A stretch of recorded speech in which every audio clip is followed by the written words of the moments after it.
Hello and welcome to BYJU'S Exam Prep IAS. As part of your comprehensive news analysis today, we'll be discussing 6 important articles out of the Hindu Newspaper Delhi edition. Before we begin, as always, please remember that there's a very important workshop coming tomorrow, which is on the approach towards prelims and mains preparation for CSE 2024. This could add to your preparation generally, and Anubhav sir would be taking it, so you can register for free in the link given in the description below. Good morning. Let's begin the analysis for today by looking at the topics we're going to cover. First, something which is going to impact every student, everybody who's involved in the academic or in the teaching and education sector, which is laptops and tablets have basically the import has been banned. This is going to impact everybody because now there's going to be a major shortage because most of our laptops and tablets were getting imported. First. Second, a very interesting article on why the biodiversity bill, which was under consideration, is having so much opposition, though it has been passed by the Lok Sabha now. But the point is, what are the contagious provisions in that regard? Last but not the least, the unending saga finally is over because the DPDP bill, the data protection bill, was tabled in the Lok Sabha, and now we know the basic details, and those are quite different to what was the speculation, and therefore we need to understand what are the basic provisions which the Government of India has introduced now. Thereafter, 3 small topics, one based on vultures and breeding within the zoo in Assam itself. Then the Great Nicobar Project, again a major contagious issue vis-a-vis touching an ecosystem. And last but not the least, 3 bills which have been passed, though the opposition was not there, and what are the implications of these bills. Basically, when the monsoon session is on, whenever the session of the parliament is on, the news is mostly dominated by bills and acts, and my basic urge to you is going to be, what you need to do is that you need to make a repository. You just make one sheet or one page of your register where you write the bills and acts and just note down all the bills and acts which were passed in that session. That way you will have a basic repository for yourself. If not, you can also go to PRS. PRS is Parliamentary Research Services. It's a good website. It also gives you the gist of most of the bills, but if you do it yourself, it will help you in a better way. With this, let's talk about the first topic, which is the import ban on laptops and tablets. Now the question is why? And the answer will come out of this data. See, very simply, we have been importing close to 9,000 million worth of laptops from China, and then 1,000 million from Hong Kong, then Singapore, and then Malaysia. And Taiwan. The simple point is that China dominates when it comes to import of electronics and specifically laptops and tablets. Now, this can be seen as a major bleed in the sense that we are bleeding a lot of money to China when it comes to electronics. Laptops and tablets have become standard things now which everybody needs, and the Government of India saw this data with an eye of suspicion, and what have they done is that they've said that if you want to import, you need a license. Individual importers, there's no issue. For example, I go to China and get a laptop for myself, then I don't need to pay any what we call as tax if I've paid the tax in China. If I've not paid any tax in China, then I have to give customs duty. Simply for you and me as individual buyers, it's not an issue. We can go to Europe and get, or we can go to America and get an iPad. That's not an issue. The point is, it's about bulk import and bulk import export. Now, this means that in the short term, there will be shortage. So if any one of you was planning to buy a laptop and a tablet, this would be the right moment before the cascading effect of this comes through, because China is the most important source of most of these things, because half of it gets assembled there and then half of it gets assembled in India. Now, the second thing which you need to understand is this so myopic? Is it just about stopping import, or it's about just putting so much custom duty that we are discouraged? And basically, it's not just Apple, it's Dell, it's HP, all of them are going to get affected. The companies which are going to get affected is Dell, HP, Lenovo and Apple, basically all major laptop the sellers in India. Now, what is the logic here? The logic is very simple.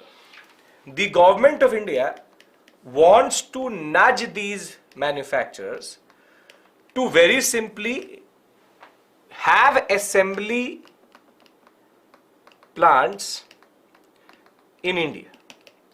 So Apple did it for the iPhones. Now most of them are manufactured in the Bangalore area, in and around Karnataka. The basic areas are supplying basic raw materials, and simple point is they have not banned the import of equipment. No, they have banned the import of proper laptops. So therefore, if the equipment is coming, if the raw material is coming, what they want is assembly plants in India. Very simply, this is to discourage bringing in finished products from China. Rather, we import the raw material, we import the equipment and we assemble it in India. What basically Foxconn is doing with regards to, now you will see on the iPhone it will say made in India. Very simply, you will see Xiaomi phones which says made in India. Very simply, Apple brings in the raw materials, designed in California, assembled in India. Very simply, they will bring in the raw material, assemble it in India.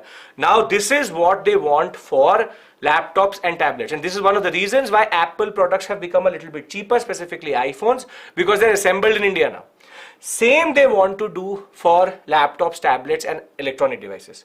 Now in the short term, it will have an impact vis-a-vis there will be shortages, so the prices will go up. But in the long term, this will help us in the sense that this will discourage the manufacturers to bring in finished products and encourage them to bring in the whole assembly point into India and rather bring in the raw material. Now how does this actually play out is a separate issue altogether. The point of the matter is that it will help make in India, it will help manufacture in India, but let's talk about one simple thing. If we are still assembling in India, does it add to the science and technology, the innovation, the technology in India? Yes or no? You tell me. You are preparing for UPSC, you are looking at all sectors itself, you understand how the economy works. Just doing this, will it actually have a tangible impact on our manufacturing sector? Very good. No. Very simply no. Because we are still not bringing in the technology. The semiconductor chip, the chip which goes into that phone, Snapdragon chip or the Apple chip, is not in India. It is not manufactured in India. That is manufactured still in China. And the real technology is in that semiconductor chip. It is in chip manufacturing. The fact of the matter is that if all things are brought in different pieces and brought in and assembled in India, maybe that will make them cheap in the Indian context. The point of the matter is it does not add to the long-term scientific development in India. More than that, we could argue, for example, that an indigenous manufacturer or an Indian manufacturer will now push in the gap or will try to use this opportunity to develop laptops in India. Now you tell me one thing, Indian phones are not able to, what we call as indigenously developed phones, are not able to compete with the standard phones which are coming out from, for example, Korea, from China. Now when we talk about and laptop manufacturer, laptops are significant expenditure which a student does or a person does for his or her educational purposes. Now you will never try to buy something which is substandard, or it does not have the right technology, or it is glitchy, or it is a non-finished product. The simple point is it has been done in such a sudden way that at the end of the day, nobody can fill in the gap so quickly. We have the capability to develop good laptops, we have the capability, we have the skill set, we have everything. But the problem is that in the short term, this is going to create chaos because no Indian manufacturer can fill in this gap, and if it can, then it will be a half-baked product. Further, we are looking for quality which is HP, Dell, Apple level, but that has to only come through when the raw material is coming from China. So very simply, raw material is still coming from China or Taiwan or from Malaysia, and we are still importing in the technology. So in the larger perspective, it is something which is a little bit myopic. Okay, ban everything, but it makes no sense because you have not allowed for the Indian manufacturers to either catch through or develop something which is equally important. In phones, maybe we have certain comparable technology. However, in laptops, we don't have comparable technology. As of right now, if I ask you what laptop you want to buy, you will either name these 4 basic companies. Now, maybe HP can get a little bit out of it because of its Noida plant, but the simple point of the matter is this is going to impact the students, the academia, and anybody. Digital India, the vision of Digital India will get impacted because now for sure laptops and tablets are going to become extremely expensive. So very simply, you are asking me how. Simple economics. When the supply falls because there is an import ban and the demand is more or less constant or increasing, you tell me, who said how? Akash, what will happen to the price? What will happen to the price when supply is falling or supply bottlenecks are there and demand is increasing or stagnant? What happens to that? Basic economics, microeconomics. Price will increase. Very good. Price not decrease. Price will decrease if supply is too much. Demand is constant or increasing. Supply is less. More people want the same product. So the price will start to go up. This is the reason for how. How does it happen? It happens basically on demand and supply. It's a supply chain concept. That's it. So the topic is not that big, but it has major repercussion. 3 points I'm making. Now please, you have to very simply understand these 3 basic points. First, import ban is there. Second, supply chain bottleneck will be created. Price hike will be there. The short-term logic is Indian manufacturers can fill in the gap. Second is the fact that we are trying to look for assembly plants in India itself. However, in the long term, it does not really work out. Because in the long term, if there is no technology transfer, it makes no sense at all. Are we clear with regards to this topic? If yes, then we'll move to the next set. Okay. Yes, supply will increase, demand will remain constant, then price will fall. Okay. Again, for some, but I'll just read it out from the PPT and then I'll summarize it and then we'll move forward. On Thursday, all imports of laptop, tablet and all-in-one and small factor personal computers require license for products to be brought into the country and sold to consumers. Basically, consumers, it is a basic import ban. Now, the reason was because China has a mammoth share in the import itself. The move is expected to actually create a lot of issues when it comes to short-term availability of laptops when it comes to Dell, HP, Lenovo and Apple. However, what is more problematic is that this will create a price surge which is going to be uncontrollable. Further, the government of India has said that it is not that it is on baggage rules. If you're getting one laptop from somewhere else, that's not an issue. However, if you have not paid taxes in that country, you would have to pay through custom duties in India. And because the laptops are mostly sold at a discount, now there's already a lot of leverage which the companies have, and they will slowly start to increase the prices itself. Now, before I go to the next topic, I'm again summarizing for the people who are asking me how or how does it actually work. Very simply, we import most of our laptops, close to 9,000 crore, rather around 1,000 million of is coming from China itself. Laptops, tablets and electronic devices, we mostly import. And we import either in 2 forms.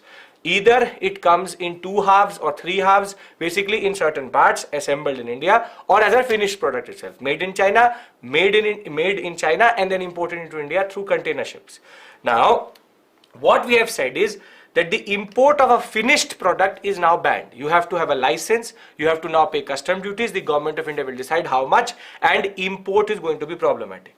Now the second point is the long-term strategy here is make the companies assemble the parts in India so that the basic raw material may be coming from different countries, but when it comes to India, it is assembled, so it creates jobs, it makes the laptops cheaper, and it also discourages the companies from bringing in finished products, rather assembling them in India. Now the second aspect to the story is, in the short term it will create price rise, and in the long term we are not getting the technology. So therefore we are seeing a price hike and price surge right now also, and in the long term we are only assembling here. So if you look at it, it is a little bit counterproductive, but we can't say that because we are preparing for UPSC, you can't say that the government of India is doing it out of certain type of animosity. The point is, the government of India logic is, at least in the short term we can take this price hike, but in the long term the prices will come down because assembly plants will come through, and that will also lead to technology transfer in the long run. This is the basic point. If it is clear, then we move on to the next part. Bottleneck means when you have certain types of obstacles. It's a figure of speech, right? Okay. More companies will establish long-term potential. Yes, sure, why not? Companies will establish assembling plant. Understand this point. There's a difference between assembling plants and manufacturing plants. It is always better to have a manufacturing plant, because then you are bringing in the technology, the machines to manufacture. Assembling is easy. You're just bringing in the basic products and assembling. Assembling will create jobs in the short term, but will not lead to the tangible development of science and technology in India generally. Understand this point. Potentiality is there. We are not saying that it is a wrong move. The point is, now you and me have to pay a premium if you had to buy a laptop. Basically, India is digitizing.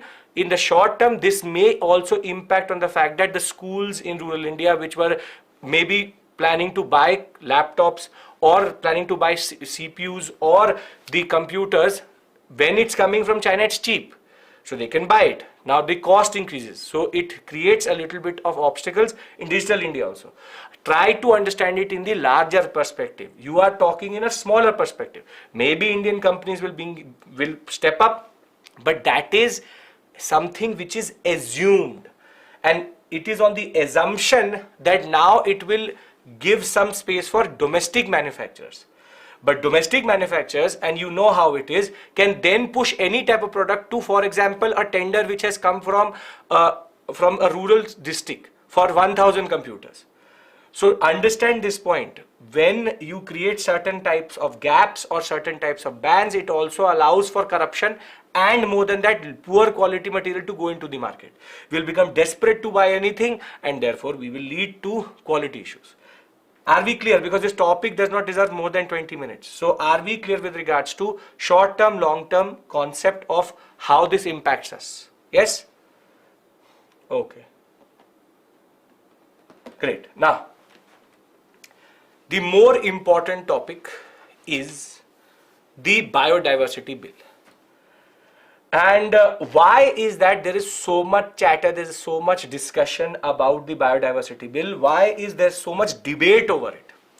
Now again, I'll try to give you a basic overview as always, and then we'll go into the nitty-gritty and try to understand the smaller details. Now when we talk about the basic point here, see, there are plants which have medicinal properties, and we are the nation, we are the subcontinent which was able to harness this knowledge in what is called Ayurveda.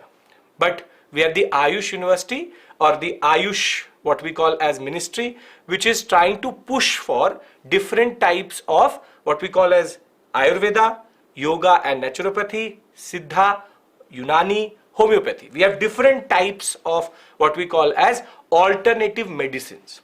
So the Ayurveda sector, the Unani sector, the Siddha sector, be it homeopathy. The simple point is, all of them use plants for their medicinal properties. Now basically the simple example may be neem, tulsi, very important plants which can help you, for example something in skincare, something for example in cold and cough. Basically we know that technology, we know the concept, we know how to harness it. We are the nation of Ayurveda. Now when the medicinal properties, now pay attention, when the medicinal properties of certain plants came into vogue, came into the picture for the West, there was an indiscriminate way in which they started to use it. And this in turn creates a lot of issues when it comes to biodiversity conservation. See, at the end of the day, all these plants represent a gene pool, represent biological diversity, and they need to be protected. So, in the world, there was a very important convention which happened in 1994, which is called the Convention on Biological Diversity. You've done this in your environment statics, CBD it is called. CBD, very simply, gave 3 basic points when it comes to biological diversity conservation. I'm not just talking about plants, it's for flora, fauna, everything, for animals also, which are sometimes used for medicinal purposes. Now the point is, 3 basic points were shared in this convention, that first we need to make sure that we conserve our biodiversity. We can't just leave our biodiversity from plants to animals to the mercy of capitalism. Second, it said a very important concept, which is that medicinal plants should be protected, and their use should be regulated. Very valid point. However, very simply, the third point which it made was something which is now under consideration under the biodiversity bill. It said that the communities, the local groups, and the people or the tribes which actually produce this medicinal property based plants or have access to these medicinal property plants or these medicinal plants itself, the people who create the context in which it is possible to have these medicines, they should be rewarded and the benefits should be shared. For example, a very simple example, there's a community which has a very specific plant which is X. X is used as a very important ingredient in toothpaste that in turn leads to close to 1,000 crore worth of profit. Now the point is, this X is not produced by the company. It is produced by a local community which produces it and then sells it to the company. Now they may be selling it for 100 crores, but they are getting a profit of 1,000 crores or 10,000 crores, whatever. The simple point is, CBD said, share this benefit with the community because they are the ones which are actually helping in producing this plant. This was made a little bit more formalized under what is called the Nagoya Protocol. The Nagoya Protocol, what it said, so further, this was second one, all of this is static environment. The Nagoya Protocol said that we need to have what is called access and benefit sharing. This is a very important concept, mechanism. In the sense that you should give the concept of access and benefit sharing, meaning that everybody should have access to these types of plants and the benefits should be shared with the communities. So there are 2 basic points or which form as the background of this topic, which is that you have certain alternative medicines which are based on medicinal plants and flora and fauna. The conventional biological diversity CBD actually talks about 3 basic things. Let's conserve them. We need to protect the medicinal plants. Over and above that, the communities, the local communities which produce these plants, they should be given the benefits of all of this in the long term. Thereafter comes through the Nagoya Protocol. The Nagoya Protocol very simply says that we need to have what is called access and benefit sharing, wherein these communities are given access, they are given benefits, and everybody should have access. Are we clear with regards to the basic point here? Then I'll go into the second part of the discussion, which will talk about a separate issue altogether. Are we clear with regards to the CBD? This is all, you should know all of these things. These are static basic environment. So we are clear with regards to the CBD and we are clear with regards to the Nagoya Protocol. Now, Nagoya. Yes. Now, the community which is using all of these medicinal plants, they have been saying for quite a long time now. So we know that there is CBD and there is the Nagoya Protocol, which says that access and benefit sharing. Now, please understand this point. Under access, if a non-Indian user wants access to, for example, neem, we are obligated under the Nagoya Protocol to go and give access to the company, and the company therefore, for example X, will then share the benefits of using that plant with the local communities. So very simply, the concept is give access to everybody for research and commercial use, and benefits should go to the local communities. Now there was a very strong lobby which was going on to basically change our Biodiversity Act, which basically ratifies the CBD and the Nagoya Protocol, saying that we are not benefiting too much out of this, because firstly, foreign companies are getting access to the medicinal plant itself, and further local communities are getting the benefits, and this is creating a lot of cost for us. So very simply, the biodiversity bill, why is it in the news and why is it so contagious? Because what the biodiversity bill does, now please pay attention, what it does is that it very simply says that the companies, Indian companies, do not need to share the benefits with the local communities. This is the layman language of it. There's a interesting terminology which is used, which is traditional knowledge based companies or traditional knowledge based concepts. They don't need to share benefits with the local communities, thereby reducing the costs and in turn creating the context for further development in the Ayush ministry, the Ayush industry itself.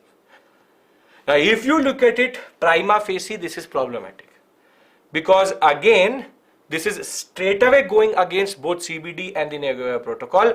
Over and above that, it only creates the context in which indiscriminate use of these communities and their resources will happen. So very simply, let me go into the nitty-gritty, it will become more clear.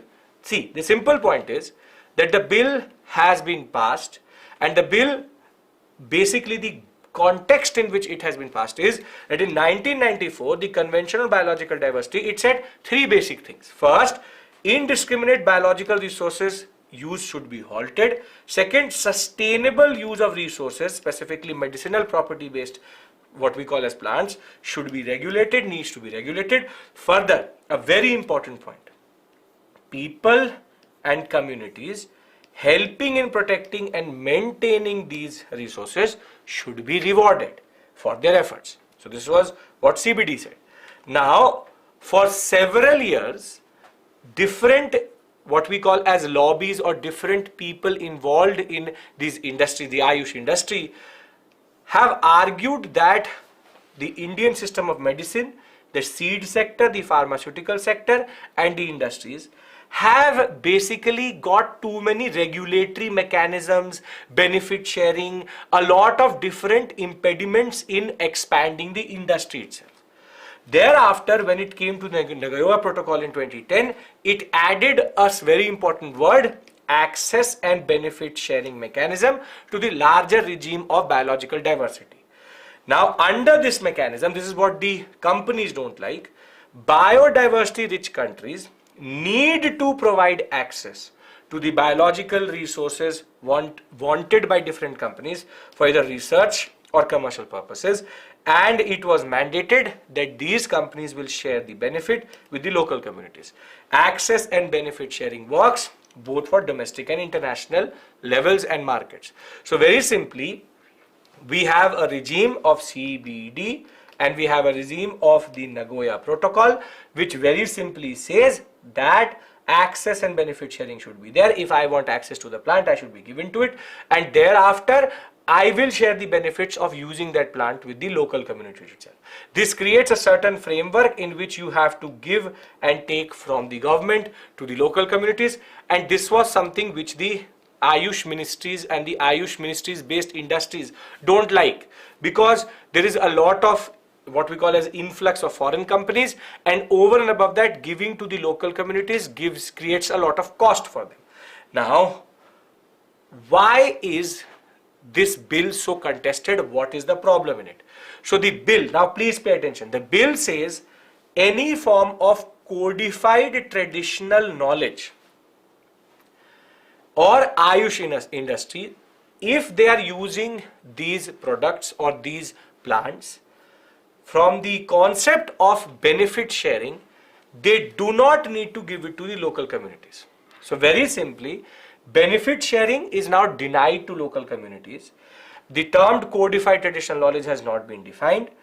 Experts, as it sits, say that this goes against the principle of the what we call as convention of biodiversity, which is fair and equitable share and benefits.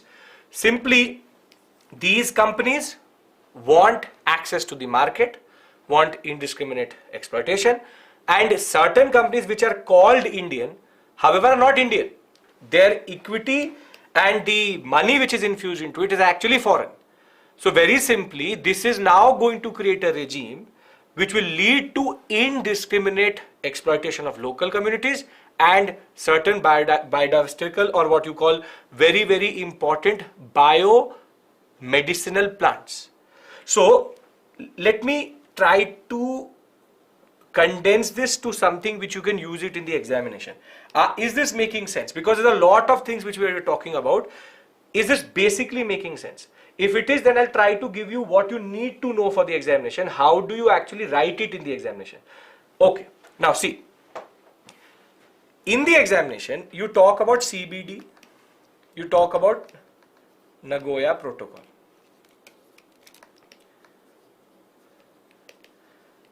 Now very simply, you will argue, for anybody who didn't understand, please pay attention, I'm trying to condense it, I'm trying to simplify it. These two argue that very simply local communities should get benefit of protecting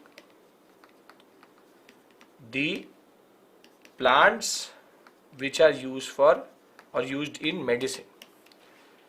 Second, it said that after Nagoya, access and benefit sharing should be there. Benefit sharing to the local community, access to international and national companies. If this much is clear, then I'll talk about the second. Are we clear with regards to this? The CBD, the Nagoya Protocol, what it means and what its basic contours and concepts. Very good. Now, the second aspect here is very simple. The fact is that this creates a lot of roadblocks. There's a lot of cost. Foreign companies get access. And very simply, the expansion of this sector, which we call as Ayush, is limited to the fact that benefit sharing has to happen. So from Ayurveda to Yoga to Unani to Siddha and to homeopathy and naturopathy, the fact is anywhere the cost is quite high because of the fact that there is access and benefit obligations. Now very simply, what the bill does, the biodiversity bill does of 2023, it says that if it is codified traditional knowledge and if they are using a certain plant, they do not need to share benefits. And now this is most probably going to be passed by both the houses and getting the assent of the president. So are you now able to identify why this is problematic? This is problematic because it basically undermines these two protocols and it exposes all of these local communities to capitalistic, exploitative impulses. If this is clear, then we move on to the third topic which we've discussed previously also, but we'll add to it now. Clear?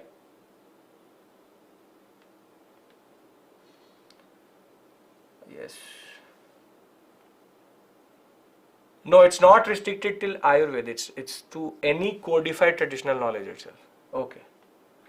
Perfect. Now, we move on to something which we've been discussing for now. I've been discussing for at least 2 weeks now, which is the DPDP bill, which is the Digital Personal Data Protection Bill 2023.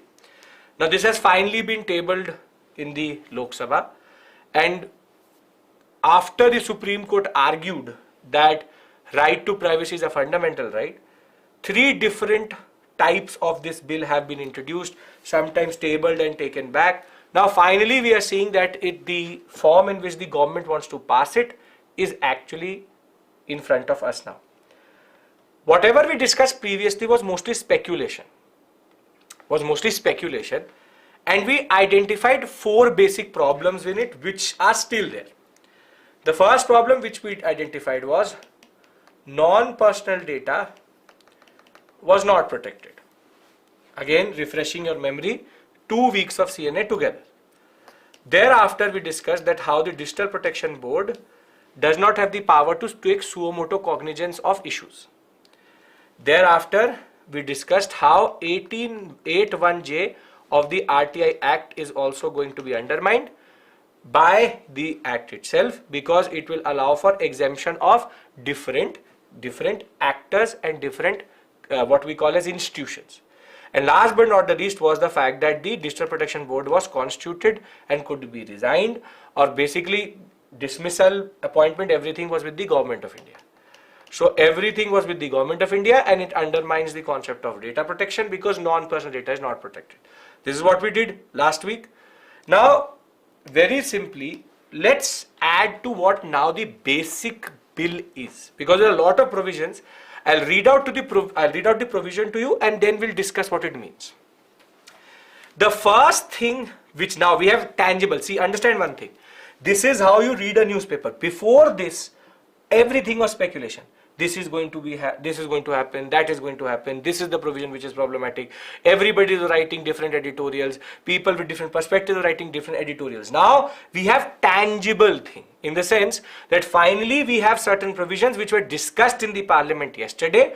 Now not all provisions have been discussed, they will be discussed in due course, we have to see. But as of right now, the point is we have to see what are the provisions which were discussed. So understand this is still a developing story, but let's look at the regime which they are trying to produce. This is why reading the paper only one day will never make sense. All things are connected to each other. The paper builds upon different articles, different concepts. So the first thing which this bill talks about is the concept of better protection of digital data taken from individuals. What the Government of India now wants is that once it is collected, the company needs to tell us, or at least the Government of India, through a data protection officer, why is the data being collected, what is the use of that data, and you and me should have the right to delete and modify that data. So the first provision is data protection officer, and all collected data should be defined. Why is it collected? And we should have the right to delete and modify it. You would have seen it for sure in Meta, in Facebook, that you can now go and delete your data. They have already taken that into consideration, that you can delete your data if you want to. So better protect it. Data protection officer, collected data should be, and remember all of this is personal data, should be very simply available to us for modification and deletion. Now, if for some reason a company fails to protect the data or default on disclosure, 50 to 250 crores worth of penalty can be pushed in. So there is now a penalty. Now very simply, the union government has said, the central government has said that if it is a significant data fiduciary, fiduciary means an intermediary or a person who holds all of this data, then we will also go for data audit and data protection impact assessments. Basically how you have social audits and disaster management, or what we call disaster management assessments, it's the same, but now for data. So the third aspect is we can have data audits and we can have data protection impact assessment. So three basic points we've discussed here. One, a data protection officer. Second, a penalty. And third, a data audit and assessment mechanism if it's a significant holder of data itself. Now very simply, the point here is to create a regime in which there are impediments, which is the penalty itself. And second, the penalty can be increased if it is a major breach. But data audits are this new aspect wherein they want to go and check a data set and see what are they doing with that data. This is a very good concept. All of these three are for the benefit of the people. But the issue still remains that non-personal data is not protected under this concept. Further, they will now have what are called consent managers. Consent managers are going to be basically the people who will contact the government of India if there are breaches in their data. They will tell the timelines of erasal of data if somebody is asked for erasal or deletion. And if there is a lot of presence of children, then they would have to take parental consent and hold on to it. So now the fourth thing which they want is called consent officers. So it's again, or managers. Basically now they again want another set of officers or intermediaries who manage parental consent, who manage the fact that if there are data breaches, they are very simply liable to contact the government of India. And the simple point of the matter is, if the data is being deleted, they have to give the timeline, when was the request coming through, when was it deleted. The fifth point is that under the section 43A of the IT Act 2000, if there's a data breach or if there's a certain type of breach which leads to physical damage or certain type of mental harassment, the company was going to compensate the user. This has totally been removed. They said compensation is a judicial process and therefore it cannot happen through a company. So if there's a data breach that leads to a certain damage, now we will go to courts, which makes it a little bit cumbersome because we know what happens in our courts, date after date, date after date, date after date, and therefore now it is said that it is a civil suit, it will go to the court and the court will decide how much compensation will be given. It protects the user from the company also, but it also pushes that user into the judicial mechanism for something which may not be that significant or creates a more pressure on the judicial mechanism. So this is one in which they are not trying to basically get the larger picture. The larger picture is you are, yes, protecting it from the him or her from the company, but you're pushing more pressure on the judicial mechanism. Now, the two last major, this is very, very significant. The first one is that if there is an interest of sovereignty and integrity and security of the state or India, then the company has to then furnish personal data. So personal data can be given to the government, needs to be handed over to the government if it is a matter of national security. This was not previously written down in any legislation or any law, but by law now there is a concept that there can be exemptions also if certain people, for example the state actors and its instruments, need certain anonymity, that will happen. But if the state wants a certain amount of information, that will also come. And last but not the least is that while the law requires firms to disclose the users and their identity of other firms as intermediaries, the simple point of the matter is for medical emergencies and disaster, the company will be liable to share all of the data. How did it move, from which intermediary it moved. So very simply, if I bring all of this together, which the Hindu did, I'll just write it next to it in a very simple manner. The first thing was data protection officer. His task is to make sure that all form of requests are coming through and data breaches are not happening. Then second is the concept of penalty, which could be as high as 250 crores. Third was the concept of, very simply, 43A of the Act, IT Act being removed, which is now you will get judicial compensation. Then fourth, consent managers. You have to learn this because this can be asked in the examination. That is why I'm putting in more time. Consent managers who will check for consent of parental, what we call as parental consent, if it's a child-based platform, and if there are breaches, it needs to be reported to the government, and timelines of erasure of the data should also be taken into consideration.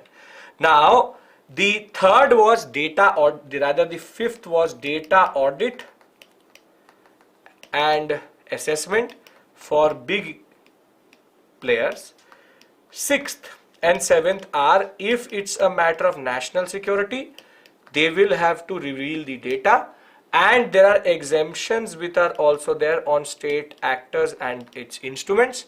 Last but not the least is the fact that if that data is going through multiple channels, the company is obligated to give it, because for medical emergencies, disaster moments, there is a need for identity to be disclosed. These are the 8 points which they have talked about. Are we clear with regards to these 8 points? Then I'll read this out from the what we call as infographic given in the Hindu, and we'll then summarize these 3 topics. Okay. So very simply, the law will require companies to clearly mention the users, what data is being collected, what is it being used for. This is the first significant thing which has been introduced. Second, they will have the right to delete and modify. Third is the fact that they will have penalties close to 250 crores. This can be increased for a major significant breach if needed. Then Data Protection Board of India will be created, but with the same issues which we've identified previously. The 43A of IT Act is now going to be removed, which is that the compensation will not come from the company, but the judge will decide how much compensation you should get. Then there will be other facets which will be notified through gazette notification, meaning that there will be more provisions added through executive order. Then if there is a question of security and the national security or strategic importance, you would have to give personal data, but state and its actors are exempted from that. And last but not the least is that in a lawful way, they would have to tell us how that data went through, and all intermediaries involved will also be disclosed in that sense. So this is the basic point. If you can remember, out of these 8, 5 to 6, you will be able to actually write any of the answer which can be asked in the examination. Here's the IT Act 2000. So are we clear with regards to this? Then I give you the summary of what we've done in this section before we go to Prelims Byte. Are we clear with this? Yes, IT Act of 2000. 43A section of IT Act of 2000. Okay. Data audit would mean that they would audit how the data is managed, how it is being taken forward, how it is used in that sense. Okay. So we've done 3 big topics right now. The first one, we discussed how there is an import ban on laptops, tablets and applications which are coming from outside, wherein in finished form, and this is to basically push indigenous manufacturing and get assembly plants in India. Second topic which we discussed was more significant, which is we discussed how there's the CBD and the Nagoya Protocol, which argues for access and benefit sharing that needs to go to the local communities. However, that does not happen with the new amendment in the biodiversity bill, because it argues that codified traditional knowledge based industries don't need to share the benefits to the local communities, which was creating a lot of cost. This is a lobby which was able to successfully change the Biodiversity Act, and now the access and benefit sharing has been changed. Third thing which we discussed is something which I believe and I hope is the last of what we are looking at, because the DPDP bill has now been coming for close to 2 weeks back to back. So the DPDP bill has finally been tabled in the Lok Sabha. We now have certain details. 8 very simple concepts have been introduced. Data protection officer. Thereafter, the concept of audits. 43A of IT Act. Then the concept of penalty, then national security, and the fact that you have to have what we call as a penalty based regime in which you have the right to modify and delete data and add to it the consent managers. If all of this is etched into your mind, then we will move on to the smaller section, 3 very small topics specifically for the prelims orientation or for the prelims examination. Yes, great. Okay. First is that for the first time in India, a migratory species which is called near threatened under the IUCN red list, which is the Himalayan vulture, has been breeded in captivity. Basically, in the Assam Zoo, they have been breeded in captivity, which is mostly very, very hard to do.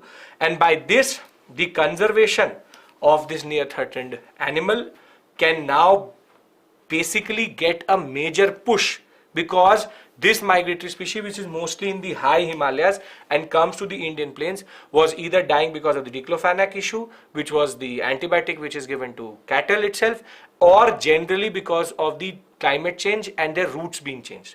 So this is very, very significant. Why am I telling you this? Just remember, Himalayan vulture was in the news and it is near threatened according to the Hindu. This can change by the time you go for the examination. The red list status changes, but as of right now it is near threatened under the IUCN red list. So Himalayan vulture, near threatened, IUCN.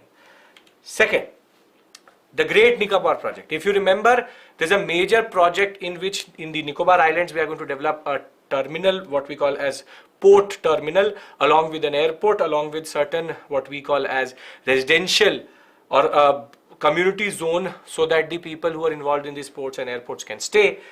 Now we already know that there was a lot of debate. Is it worth it? The Campa issue, that if you're cutting the trees in Nicobar Islands and you're planting them, for example, in compensatory afforestation in MP, does it actually make sense? Now we finally have a tangible number of trees which are going to be cut. It is believed that 9.64 lakh trees are going to be cut to basically have the international airport, township and transshipment port and solar based power plant, which is a very significant number. It is a major carbon sink. Now this project is now gone under NCT review also, that how did they get the environmental permission, but I leave it to you that is it worth it? 9.64 lakh trees for basically creating a certain economic zone in Nicobar Islands. And one thing should be very clear, that afforestation in a different place is never the answer. So this is an answer which was given in the parliament by the Minister of Environment, that they were asked how many trees. Initially it was thought that it was 8.5 lakhs, now it has been increased by 1.1 lakh. And this is in a way a little bit concerning. And let's see how the NGT thereafter responds to this. But it is a significant number. Why am I discussing this with you? Just to refresh your memory that there's something in the news which is again coming back. Remember, these are the newses which are asked in the examination, things which were there in multiple days. So the Great Nicobar Project is in the news again because of the tangible number of trees which we now know are going to be cut. Now, last 3 bills have been passed with no opposition in the Rajya Sabha, and I just want you to note down the names of them. First is called the Offshore Areas Minerals Amendment Bill. Now, the argument which the Government of India said was that when it came to coal and generally auctioning minerals off the shore of the coast of India itself, there's a lot of corruption which happened in the previous regime itself, and the Offshore Area Minerals Amendment Bill basically brings in more transparency and brings in more what we call as third party private participation. So this one basically is to remove corruption and scandals out of the mining sector from the coal sector. Second one is the Press and Registration of Periodical Bills Act. This is an interesting one because this law was introduced in the 1867 period, which basically makes it a colonial law. And because it was quite draconian, it had a lot of different issues because the government wanted to control a lot of the periodicals, the weeklies and the newspaper during the colonial period. The British wanted to do that. Very simply, this is to ease it up. Now you and me can open a periodical more easily. So the 1867 Act was a little bit more draconian. So now the basic point is that it will become easier for allotment of title, registration of periodical through one online system that do not need to go in physical, and further it will allow for small and medium and any individual who is trying to write a periodical or a magazine to very simply do it sitting at home in a more digitized way. And the last bill which was in consideration is called the Advocates Bill. This is again a pre-independence bill which made no sense at all, and that is why it has been now repealed because it's an obsolete bill. So very simply, the amendments were to remove all the colonial reminiscence in that regard. So before we go to the mains questions itself, let's try to understand what we've done. 3 major issues we've discussed: the biodiversity and the Neoga protocol and the issue of the biodiversity bill. The second thing which we discussed is the DPDP bill, now tangible, the real provisions are coming through. Third, we discussed the ban on laptops and tablets. Last but not the least, we discussed 3 very simple topics. 9.64 lakh trees are going to be cut for the Great Nicobar thing, this project rather. The second is this issue, which is the 3 acts which have been passed: the amendment to the Offshore Areas Minerals Bill, the Press and Registration of Periodical Bill, and Advocates Bill amendment on Thursday. And very simply, we have been able to breed Himalayan vulture near threatened under IUCN Red List. If all of this is clear, then we'll move to the mains question. Yes, 3 and 3, 6 topics. Though today's newspaper did not have a lot of good articles in that regard, too many what we call as tangentially random articles which are not relevant to your preparation. Okay, mains question. How do the new amendments to the biodiversity bill undercut the biodiversity regime in India? This is a very interesting question because you have to balance. You can't just criticize the government full right, left, right and center. Second, discuss the provisions of the DPDP bill 2023. Very standard question for GS paper 3 and GS paper 2. Clear? Okay. So with this, I would like to end the session. Thank you so much. I'll see you, I think, next week with another set of CNAs. Thank you. Take care. Bye-bye.